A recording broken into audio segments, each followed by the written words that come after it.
relations familiales, sociales et amoureuses peuvent être perturbées par l'arrivée d'un cancer du sein. Pour aborder ces sujets, je reçois Mélanie Morfin. Elle est infirmière en oncologie à l'hôpital Léon Bérard et va nous donner les clés pour surmonter ces difficultés. Bonjour Mélanie Morfin. Bonjour Céline. Vous êtes infirmière en oncologie et vous avez également vécu la vie d'aidant. Est-ce que vous pouvez nous partager votre histoire ? Oui, j'ai été aidante de mon mari qui est décédé du cancer il y a 2 ans. Après, j'ai rencontré dans le cadre de mon travail. Il était en soins, mais il était finalement jamais malade en réalité, sauf à la fin. Et pendant cette expérience d'aidante, en effet, ça m'a permis de voir un peu l'envers du décor pendant le cancer, que ce soit la gestion des effets secondaires, la gestion des rendez-vous, puis les rendez-vous avec les médecins, les examens tous les 3 mois. Donc ça a été une expérience, en effet, pas facile. Mais ça m'a renforcée. Et du coup, selon votre expérience professionnelle en tant qu'infirmière et personnelle, d'après vous, comment on gère, quand on a un cancer, les relations avec ses proches ? Les relations avec les proches sont forcément impactées, puisqu'il faut bien comprendre que les personnes sont souvent très inquiètes, en fait. Et c'est pour ça qu'il faut communiquer avec ses proches, expliquer ce qui se passe, puisque régulièrement, les proches, les amis ou la famille ont parfois des réactions ou des mots qui ne sont pas forcément adaptés, et ça peut blesser le malade, mais en réalité, c'est souvent de l'inquiétude.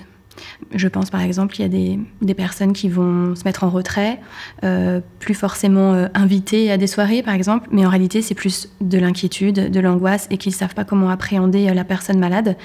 Et dès lors qu'on a compris ça, eh bien, il suffit de communiquer, en parler librement avec ses proches, avec ses amis. C'est pas forcément facile, ça c'est sûr. Mais c'est important. C'est important pour garder le lien et c'est important pour se sentir compris aussi. Après, on n'est pas obligé de le dire à tout le monde, ça c'est sûr. C'est en fonction de ce qu'on a envie de partager et à qui on a envie de le dire.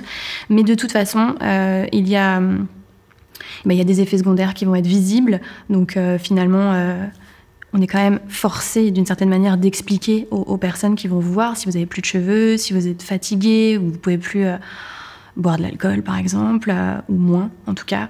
Il y a plein de choses comme ça qui impliquent la vie sociale et il faut en parler. Et la vie de couple, on la gère comment quand on a un cancer, que ce soit après, pendant les traitements, comment on fait ? Alors la vie de couple, en effet, c'est un ouragan qui se passe dans la vie de couple, la vie intime aussi. Et encore une fois, c'est une question de communication. Parce que, encore une fois, c'est généré par l'inquiétude des uns et des autres.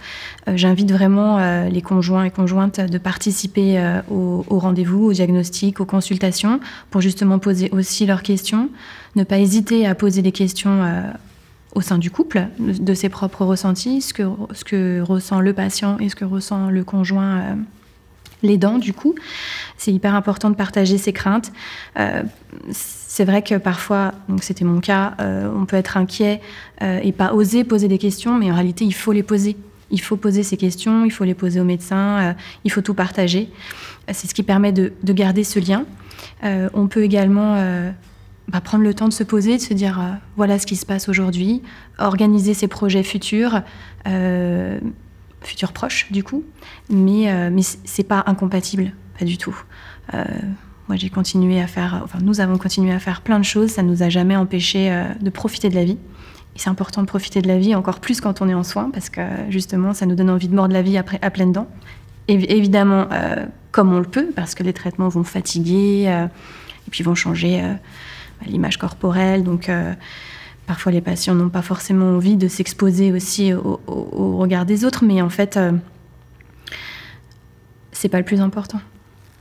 Et avec les enfants, comment on gère ? On leur parle, on leur cache ? Comment il faut faire ? Alors, il ne faut pas leur cacher. C'est très important d'exprimer ce qui se passe aux enfants d'une manière très adaptée à chaque âge. En ce qui me concerne, j'ai une petite fille de 5 ans. Et mon mari, on ne voyait pas qu'il était malade, sauf à la fin. Mais en tout cas, lorsqu'il a commencé à être malade et que c'est devenu un peu compliqué, on lui a expliqué avec des mots adaptés. Il ne faut pas hésiter à se faire aider par des professionnels de santé qualifiés pour trouver les bons mots. les enfants, ils ressentent tout de toute manière, donc si on leur cache, ils vont culpabiliser parce qu'ils vont penser qu'il se passe quelque chose, enfin, qu'on leur a pas dit. Donc c'est au contraire très important de ne pas cacher aux enfants et encore une fois d'utiliser des mots adaptés. Et ils vont culpabiliser de quelle manière, par exemple ? Alors ça peut être de plusieurs manières en fonction de l'âge. Quand c'est des enfants en bas âge, ils peuvent faire des crises de nerfs, des caprices, attirer l'attention, par exemple. Avoir des difficultés à dormir. Après, lorsqu'ils sont un peu plus grands, je pense par exemple au collège ou un peu après, ils peuvent se mettre en retrait ou plus vouloir aller à l'école, ne plus voir leurs amis. C'est un peu comme ça. Donc c'est important de bien verbaliser, bien discuter, expliquer ce qui se passe dans une moindre mesure, mais en tout cas que chacun puisse s'exprimer. Et donc leur permettre à eux aussi de s'exprimer ? Tout à fait. D'exprimer leurs craintes, leurs peurs, parce que l'annonce d'un cancer, très souvent cancer égale mort dans l'esprit des gens, et donc dans l'esprit des enfants. Et donc l'enfant va avoir peur que son parent meure, peur que la maladie revienne. Donc très important d'écouter et de communiquer. Est-ce que selon vous, il faut faire partie d'un groupe de soutien ou d'entraide ? Je pense que c'est très important, voire même nécessaire. D'une part, pour se sentir moins seul, c'est très important de se sentir épaulé et de se dire que ça n'arrive pas qu'à soi. Et en plus, quand on fait partie d'un groupe de soutien, on peut justement partager ses expériences de vie, que ce soit d'annonces pour les enfants, que ce soit justement la vie sociale ou familiale, de pouvoir voir comment un tel a expliqué à ses enfants ou en a parlé avec son mari ou avec ses amis. De partager toutes ces expériences, c'est hyper, hyper important. Et c'est très réconfortant aussi de se sentir pas seul. Et vous, dans votre expérience, comment vous avez fait pour retourner au boulot ? Je sais que vous avez créé une association. Est-ce que vous pouvez nous en parler ? Oui. Alors, ça a été très difficile pour moi de retourner travailler. J'ai quand même continué à travailler pendant un peu plus d'1 an. Et puis, voyant que ça devenait vraiment trop dur de rester dans cette fonction d'infirmière, j'ai eu envie de créer une association dans le but d'améliorer l'accueil et l'accompagnement des patients qui débutent une thérapie contre le cancer. C'était un manque que j'avais soulevé depuis déjà plusieurs années et je mettais en place, avec l'aide de mes collègues, des solutions au sein du service pour améliorer ça. Mais du coup, suite au décès de mon mari et à la difficulté que j'avais de continuer mon travail, j'ai eu envie de créer cette association.